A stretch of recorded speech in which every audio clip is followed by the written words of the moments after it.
Guys, क्या आपको पता है कि इस दुनिया का सबसे हल्का सॉलिड मटेरियल कौन सा है? डोंट वरी, मैं आपको बताता हूं। वो है एरोजेल, जो कि 99.8% एयर से बना होता है।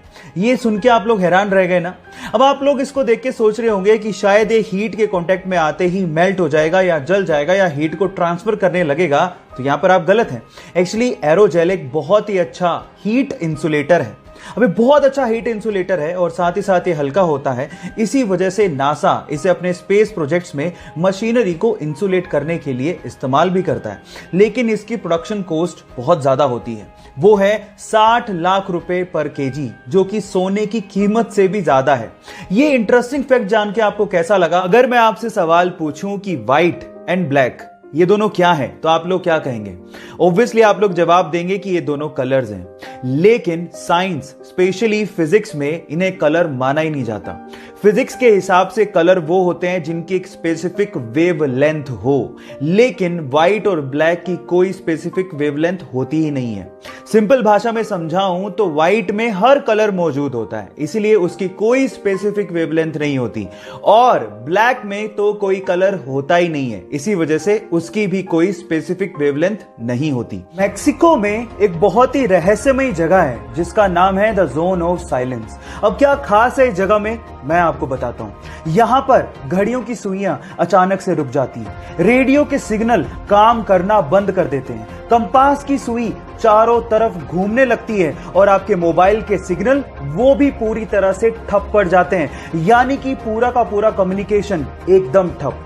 सबसे मिस्टीरियस बात यह है कि the zone of silence, Bermuda triangle और गीजा के पिरामिड वर्ल्ड मैप पे एक ही लाइन पे हैं, यानी कि तीनों मिस्टीरियस जगह अलाइंड है। उसका जन्म मुंबई के एक चोलमिक स्टंटमैन के घर पे हुआ। पिताजी को काम के इतने पैसे नहीं मिलते थे, इसीलिए वो चाहते थे कि उनका लड़का कम से कम पढ़ लिख कर एक नौकरी लग जाए।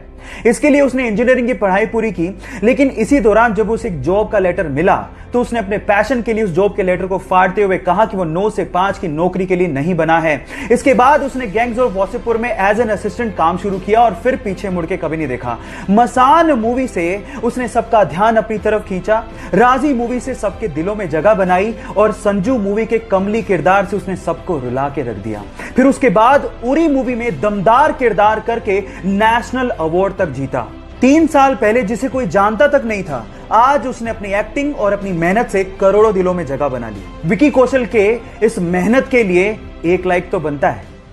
क्रिकेट के खेल में आउट, नॉट आउट और इसके जैसे बहुत सारे डिसीजंस अंपायर लेते हैं, और ये तो हमें पता ही है कि ऑनगोइंग मैच में 2 अंपायर क्रिकेट ग्राउंड पर मौजूद होते हैं। लेकिन इसके अलावा एक और अंपायर क्रिकेट ग्राउंड के बाहर बैठा होता है, जिसे हम लोग थर्ड अंपायर कहते हैं। लेकिन क्या आपको पता है कि थर्ड अंपायर का कॉन्सेप्ट क्रिकेट इतिहास में कब शुरू किया गया, और वो पहला ऐसा कौन सा खिलाड़ी था जिसे क्रिकेट इतिहास में थर्ड अंपायर ने सबसे पहले आउट करार दिया था? तो चलिए मैं आपको बताता हूं। थर्ड अंपायर का कॉन्सेप्ट 1996 के वर्ल्ड कप से शुरू किया गया था, यानी कि 1996 के वर्ल्ड कप में सबसे पहले यह कॉन्सेप्ट लाया गया था, और सचिन तेंदुलकर वो पहले खिलाड़ी थे क्रिकेट इतिहास के जिनको थर्ड अंपायर ने आउट दिया था। गाइस, ये अमेजिंग फैक्ट जान के आपको कैसा लगा चैट सेक्शन में जरूर लिखिएगा, और ऐसे अमेजिंग वीडियोस के लिए यूट्यूब पे हमारे चैनल को सब्सक्राइब कर लीजिएगा, और अगर आप इंस्टाग्राम पे देख रहे हैं तो मुझे फॉलो करना मत भूलिएगा। मिलते हैं अगली वीडियो में। गाइस, आप लोगों ने कैब बुक करने के लिए कभी ना कभी उबर का इस्तेमाल तो किया होगा।